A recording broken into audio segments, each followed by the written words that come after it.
এই হায়দ্রাবাদের শেষ কোথায়? এরা কোথায় গিয়ে থামবে? এই হায়দ্রাবাদ, এটা হায়দ্রাবাদ কি শুরু করেছে?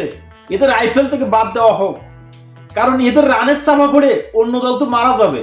গত এইখান থেকে 4-5 দিন আগেও আইপিএল এর সর্বোচ্চ স্কোর রেকর্ডটা কিন্তু তারা করে 277 রান করে আইপিএল এ, যা এখন পর্যন্ত কোনো দল করতে পারেনি। মনে করেন 4-5 দিন না যেতেই আবারও সেই রেকর্ড ভেঙে নতুন রেকর্ডের জন্ম দিল। আজকে আরসিবির বিপক্ষে কত রান করলো? 287 রান। একটাবার ভাবেন, পরিপ্রেক্ষিতে 287 রান টার্গেটে যখন অপর একটা দল ব্যাট করতে নামবে, তাদের কিন্তু হয়তো 150 রান বা 200 রানের ভিতরে অল আউটের কথা। তারাও মনে করেন 262 রান করছে।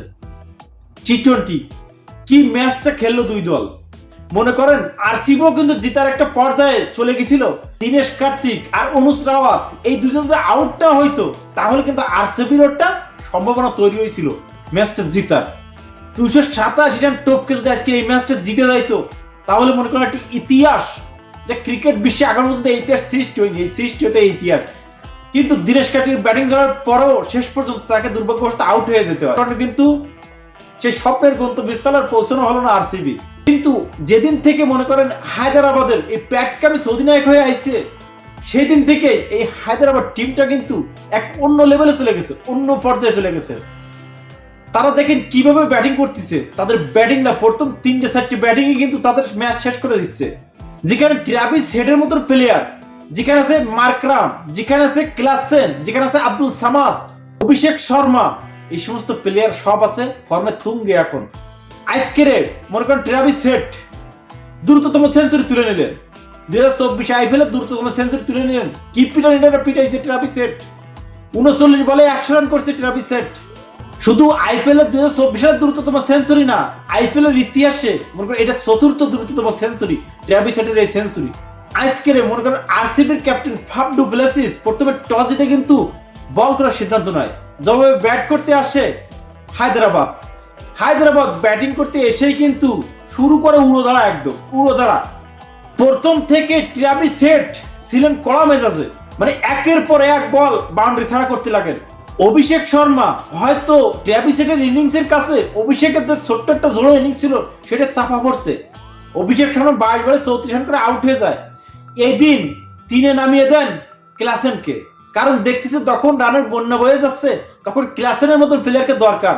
তারপর ক্লাসেন এক মাথা দেওয়ার শো দেখতে লাগে, ট্রাভিস হেড একাই এক মাথা থেকে পিটে 9-4 ও 8 ছক্কার সাহায্যে সেঞ্চুরি তুলে নেয়। 39 বলেই কিন্তু সেঞ্চুরি তুলে নেয় ট্রাভিস হেড। সেঞ্চুরি করার পর কিন্তু আউট হয়ে যায়, বেশিক্ষণ আর ক্রিজে থাকতে পারেনি। অন্যদিকে ক্লাসেন, সে কিন্তু জলের গতিতে রান তুলতে লাগে। শেষ পর্যন্ত ক্লাসেন কত রান করে? ক্লাসেন আউট হওয়ার আগে করে 31 বলে 67 রান, যেখানে তার ইনিংসটি সাধারণত 7টি ছক্কার সাহায্যে। তারপরে ব্যাটে আসে মার্করাম ও আব্দুল সামাদ। মার্করামের ইনিংসটা মেনে নেওয়া যায়, কিন্তু আব্দুল সামাদ যে ইনিংসটা খেলছে এটা মেনে নেওয়া যায় না। কি হিটিং করে, এটা কি হিটিং বলে? হায়দ্রাবাদের ব্যাটিংটা যেভাবে হিটিং করতেছে অন্য দলের ব্যাটিংদের থেকে, তারাও আলাদা এবং ভয়ানক। আব্দুল সামাদ 10 বলে 37 রান করছে, কি হিটিং এটা করছে, 4টে ছক্কা মারছে, 3টে 4 মারছে। ও মার্করাম মনে করো টি-20 ম্যাচে ব্যাটিং করছে, 17 বলে 32 রান করছে, 2-4 2 ছক্কার সাহায্যে। কিন্তু আব্দুল সামাদ, ক্লাসেন ও ট্রাভিস হেড এরা করছে টি10 লিগের মতো। টি10 লিগেও এত মার পড়ে না যেভাবে তারা মারছে। আর বোলিংদের কথা আর কি বলবো, বোলিংদের কথা আর কিছুই বলার মতন নেই। যেখানে 287 রান হয়, সেখানে মনে করেন বোলিংদের কথা আর কিছুই বলার মতন থাকে না। এদিন মনে করেন অন্য আরেকটা রেকর্ড করে আরসিবির ফাস্ট বোলার রিসেন্ট টপলি, যে রেকর্ডটা মুম্বাই ইন্ডিয়ান্সের হয়ে খেলা মাফাকা তার নামের পাশে ছিল। কিন্তু সেই রেকর্ডটা ইংল্যান্ডের ফাস্ট বোলার রিসেন্ট টপলি তার নামের সাথে এখন জড়িত। সে 4 বার বল করে 68 রান দিয়েছে, যা আইপিএল এর ইতিহাসে এরকম খরচে বলে কেউ করেনি। 288 রানের টার্গেটে আরসিবি ব্যাট করতে নেমে, আরসিবি প্রথম থেকে দুম ধারাক্কা শুরু করে RCB. Virat Kohli, Faf du Plessis দুজনে খেলে ঝড়ের গতিতে। বিরাট কোহলি 20 বলে 42 রান করে আউট হয়ে যায়, কিন্তু ডু প্লেসিস তাকে কড়া মেজাজে 28 বলে করে 61 রান।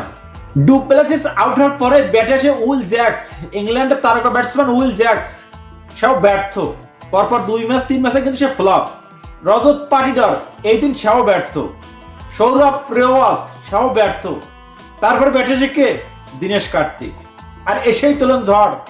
খেলেন কত রান দীনেশ কার্তিক, 35 বলে 83 রানের ইনিংস। একটা সময় মনে হচ্ছিল দীনেশ কার্তিক ম্যাচটা জিতে এনে যাবে, কিন্তু সেটা আর সম্ভব হয়নি।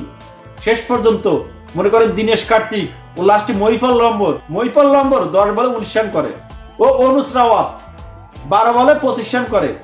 এই দুজনে ছোট ছোট মনে করেন কার্তিকের সাথ দিছে, যার কারণে হয়তো একটা সময় জয়ের স্বপ্ন দেখছিল কিন্তু আরসিবি, কিন্তু সেইটে লাস্ট পর্যন্ত আর সম্ভব হয়নি। শেষ পর্যন্ত 25 রানের হার নিয়ে আরসিবি মাঠ থেকে চলে গেল। আবারও 227 রানের বিশাল টার্গেট চেস করে জিতবো ভাব, কিন্তু জিতা আর হলো না আরসিবির। কিনারা এসে আবার তরি ডুবিয়ে দিল আরসিবি। এই দিন হায়দ্রাবাদের ক্যাপ্টেন প্যাট কামিন্স 3 উইকেট নেয়, 4 ওভার 43 রানে 3 উইকেট। যেহেতু 288 রান টার্গেটে ব্যাট করতে নামছে রয়্যাল চ্যালেঞ্জার বেঙ্গালুরু, সেহেতু বলাররা তো পিটানি খাবে, এটা তো বান্দা। আজকের ম্যাচে মনে করেন অনেকগুলো রেকর্ড করছে হায়দ্রাবাদ। 22টা ছক্কা মারছে হায়দ্রাবাদ, 22টা ছক্কা, মনে করেন 132 রান তারা ছক্কা মেরে নিয়েছে।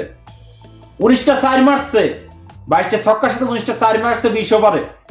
এমনকি যে দলগুলো আছে তাদের ভিতরে সে ছক্কার রেকর্ডটাও মনে করেন তাদের এখন 77 ছক্কা নিয়ে এখন সবার উপরে আছে হায়দ্রাবাদ।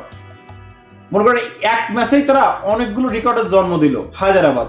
শেষ পর্যন্ত 25 রানের জয় নিয়ে মাঠ ছাড়লো হায়দ্রাবাদ। এই হায়দ্রাবাদ জানি না কোথায় থামবে, হয়তো পরবর্তী ম্যাচে যারা হায়দ্রাবাদের বিরুদ্ধে আসবে তারা অনেক ভাবে চিন্তে তাদের সামনে আসবে, কারণ Travis Head, Markram, Klaasen, Abdul Samad, Abhishek Sharma 5 জনের ভিতরতে মনে করেন 5-6 জনের ভিতরতে একদম দাঁড়ায় গেলেই বিপদ অন্য দলের। তারা খুব হার্ড হিটিং ব্যাটিং করতেছে। দলটা মনে করেন যেদিন থেকে প্যাট কামিন্স অধিনায়ক হয়ে আসছে অন্য লেভেলের একটা দল হয়ে গেছে। যাই হোক, কংগ্রাচুলেশন হায়দ্রাবাদ, আশা করি পরবর্তী ম্যাচে আরো ভালো করবে। তাদের জন্য শুভকামনা রইল, ভালো থাকবেন সবাই, ধন্যবাদ।